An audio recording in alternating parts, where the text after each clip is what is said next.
Hello and welcome back to the channel. I'm Loudguns, and today we're going to go through 5 hot tips for beginners. So these will hopefully just make life a little bit easier for you if you're trying out the game during free fly. It's by no means a comprehensive list, so feel free to drop any ideas you have in the comments down below, because I'm sure those would help people out too. Just before we get started, if you are interested, please come along and join our Discord. We're trying to open the door for as many new players as we can to get them into the game. So we're going to try and run sort of a mentoring system where if you want somebody to just sort of fly along with you and show you the ropes or one-on-one, we can pop the two of you into a voice channel. One of our sort of more experienced players will come and help you out and sort of run a session with you, because that can really help when you're starting out. And now's a great time to be trying out Star Citizen because you get to access the game for my personal favourite price, which is free. Just when you're creating an account, which you'll need to download the game and try it out, if you just use a referral code, it'll make sure you get some extra credits to start your game off with if you do decide to buy a package. I'll put mine up on the screen right now, but I think I've said before that the important thing is that you just use somebody's. It's unfortunately not possible to go back and add a referral code once you've set an account up. So just make sure to do that at the start.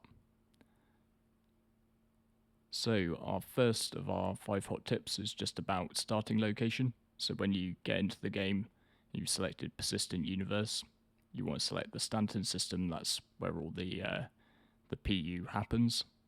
And you'll have these 3 options: Lawville, Area 18, and New Babbage. Now, usually I'd suggest people start at Lawville because you are much more central in terms of the overall map. But when the event's on, it might be worth spawning in at New Babbage because that's the location of the event where you get to see all the cool stuff. So our second hot tip is to learn key bindings. So the first one I'd start with is hitting F1 to open your Mobiglass. This is basically your smartphone, and it keeps track of an awful lot of things to do with your character. So the first page is just a bunch of stats, like how much money you've got. But you've also in here got sort of your equipment manager to put on different armors and clothes, vehicle loadout manager to look at what ships you've got, and this is where you would come to change the guns or change the shields, for instance. And you've also sort of down at the bottom got other things for your reputation, your contracts if you want to take on any missions. That's all accessed through this Mobiglass. So the other really important thing with the Mobiglass is your star map, so you can get straight to that by hitting F2. And a common bug here is that it will be all the way zoomed in, so the quick way out of that is just double right clicking on your mouse.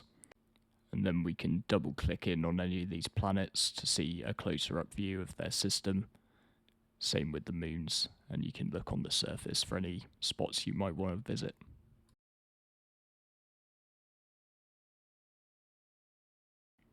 So it's particularly useful to know key bindings around ships. The FPS stuff is a lot like a lot of other games you might have played if you played any FPS. But this really helps with flying. So the first one that I'd go to is hitting R, that's flight ready mode, and this will turn all of the power on and start everything warming up. And we can go the other way, we can press U and that turns everything off in the ship, sort of a complete power down. So if we just get the ship back on again with R, you can then individually turn off power to different systems. So I will turn off the power to your engines, O will turn off the power to your shields, and P will turn off the power to your guns. That's particularly useful if you want to like land on a planet and you want to power down your ship so it doesn't float or bug away, but you want to leave your shields powered up in case baddies come over the horizon. So once you're up in the air, or space, another good one is to press N, and that retracts your landing gear. So if we just look on the HUD, you'll see gear there, and it's got no white dot next to it. But if I press N to put the gear down again, that dot will appear next to it, so that means the gear's down. So then pressing C activates cruise control. So I can adjust the maximum speed limiter using my mouse wheel, and you'll see there's a little white arrow next to it. That indicates that cruise control is on, and the ship's just automatically going to take me to that speed. You just press C again to detach it. And you'll see that the flight model basically means that if you're not applying any thrust, then the ship will just return you to 0, so it applies the brakes. But I can press V, and that will activate decoupled mode. So it will deactivate coupled mode. Then if I accelerate to a speed, there's no automatic sort of engine braking to slow me down. That can just help with making you a lot smoother to fly. So for example, when you go to turn your ship, it'll be quicker because your thrusters won't be trying to push you in the other direction. Holding down shift will activate your afterburner, so that takes your thrust to 120%. And holding down X will activate a brake, which does the same to bring you to a stop. But sometimes it's more efficient to just turn your ship around and get more engines pointing that way to avoid overheating your engines. Another useful one is if you press T, that will automatically target the thing that you're looking at, so you get more information on it, particularly useful for enemy ships which come up in red.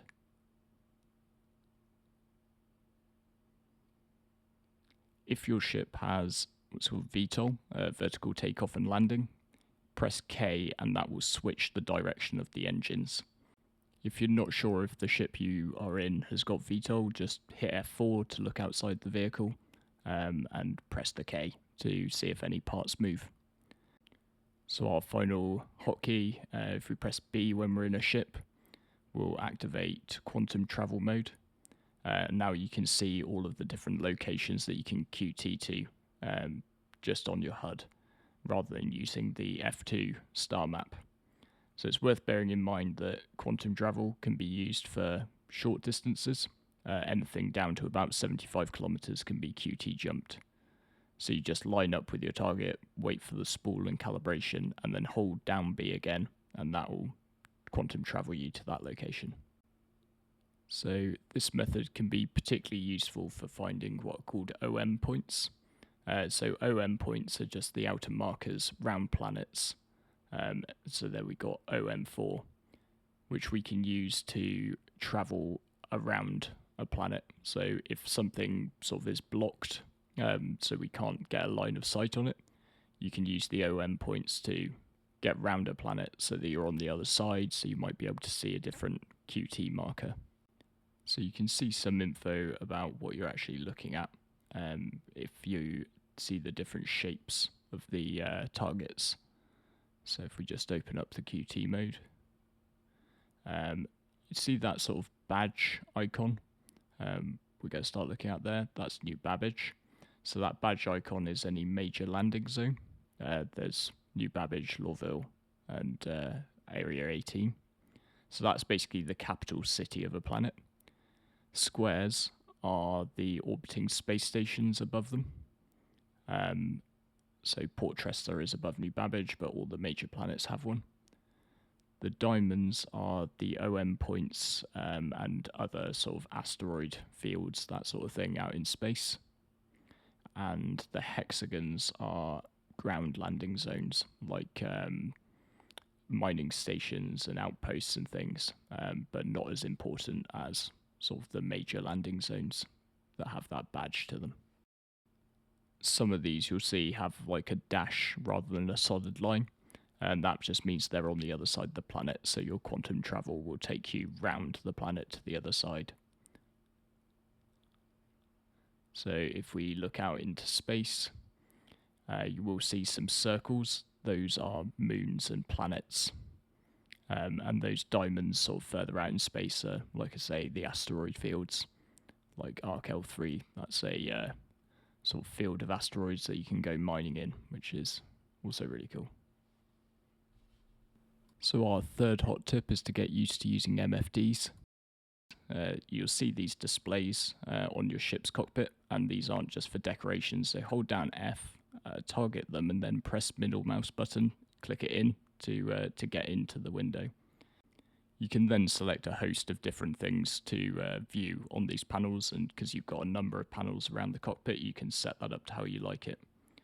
A lot of these have quite comprehensive details, so the power menu, for example, we can look at items, and this is where you can overclock items. So overclocking is a way to increase like the fire rate of guns, for example, and it's very useful to do ahead of combat. So this is how you would access those power systems, and you can power down individual parts of your ship if you want to conserve power, for instance. So one of the most useful ones to know early on with the MFD displays is the comms. So this gives you a list of your friends, but most importantly, when you log in, you can use that little Wi-Fi button to hail the station. So you have to hail the station to get them to open the hangar doors. You can do that by hitting F11, go into your friends list, and then you'll see any landing services out on that display too. But this can be just a much quicker and much more immersive way to access that comms data. Unfortunately, Star Citizen doesn't have the greatest level of tutorial to it, so this is a thing which catches new players out quite a lot. They get their ship out at the first hangar, and they don't know how to get those doors to open, so hopefully that won't happen to you now. So that comms panel works just the same when you're coming into land. A lot of stations will require you to request landing permission, and then we'll assign you a landing pad. So you can see that little blue arrow was pointing me towards that circle with the down arrow in it. So by being able to do that off the panel rather than clicking F11, you can approach stations at much greater speed. So speaking of speed, our next hot tip is about landing a new Babbage quicker. So New Babbage is on the planet Microtech, and the reason I said in the beginning I don't usually recommend starting there is because it's quite far away from everything. So as we come in over on the left here, you'll see sort of a big tower, and it's the spaceport which is built into the mountain. So that's where we usually would sort of go and land, and then we take the metro into the city. But one thing to bear in mind is that landing at a spaceport sets your spawn point there. So we can cut out a train ride, and we can sort of avoid setting our spawn point if we follow this tram line instead towards the city. And what I'm looking at is 4 domes sort of directly ahead of me, which are sort of out just on the outskirts of the city. And where I'm going to aim for is there's a bit of the ice lake just sort of in between that and the skyscrapers. So you'll see almost like a little bay in an inlet just next to these domes as we sort of fly over them. So if I set my ship down here on the ice, nice and safe, nice and flat to land on, I can actually walk straight up to the surface entrance to the city. So that can cut out quite a bit of time. And like I was saying, so because you haven't set your spawn point here, it means that you can go into the city, you can go to the exhibition centre, go and have a look around whatever's on that day. And then if you hold backspace, which is another one of the key bindings we should have gone through, that will respawn you at your last save location. So you can make your trips to New Babbage one way. This is sometimes particularly useful if you want to go and buy parts and you've got limited time, etc. So my final hot tip is to check out Arena Commander. So a lot of the hype is around the persistent universe in Star Citizen, but Arena Commander allows you to drop into sort of ship combat very quickly. It's sort of done in a variety of ways. There are sort of this one I'm playing here, Pirate Swarm, includes a wave of AI attackers, which me and 3 other people have to fight off. It's a really good way to just sort of jump straight into flying with no risk. Learn to target, learn to use your guns, learn to fire missiles. You can try out a variety of ships which you rent. You do that by sort of playing the game. So you'll get a currency REC, which you can then use to rent ships, rent equipment, sort of different guns for them.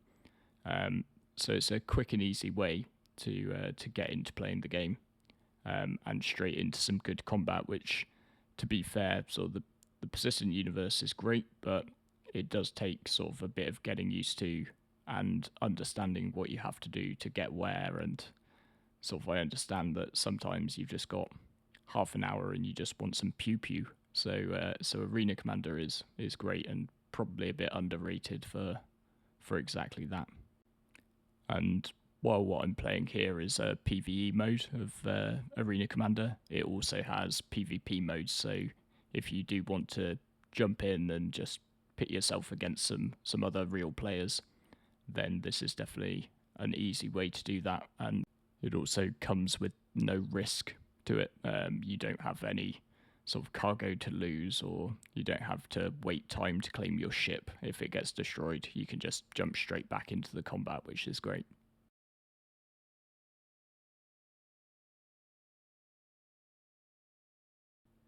So thanks very much for watching. I hope you have a great time in Free Fly if you're just going to try Star Citizen for the first time. And this was by no means the be all and end all. This was just 5 tips for getting started in Star Citizen. So please, if you've got any sort of better ones that you can think of, then drop those down in the comments below. And I'd encourage any new players to maybe just give those a read to see if there's any other bits of information that they can pick up. I'll be doing various videos this week to cover the different stuff there is at Invictus. So if you aren't subscribed to the channel and you like the content, then consider hitting that button. And all players, new and old, are welcome to come and join us in the Discord. So yeah, just see the video description down below for that. We'll probably try and put a few events on this week to do some sort of large-scale mining operations and maybe a dune buggy race across one of the moons, just so that people can see what sort of larger multiplayer action might be like and if it's for them. So with all that said, thanks very much, and I look forward to seeing you out there.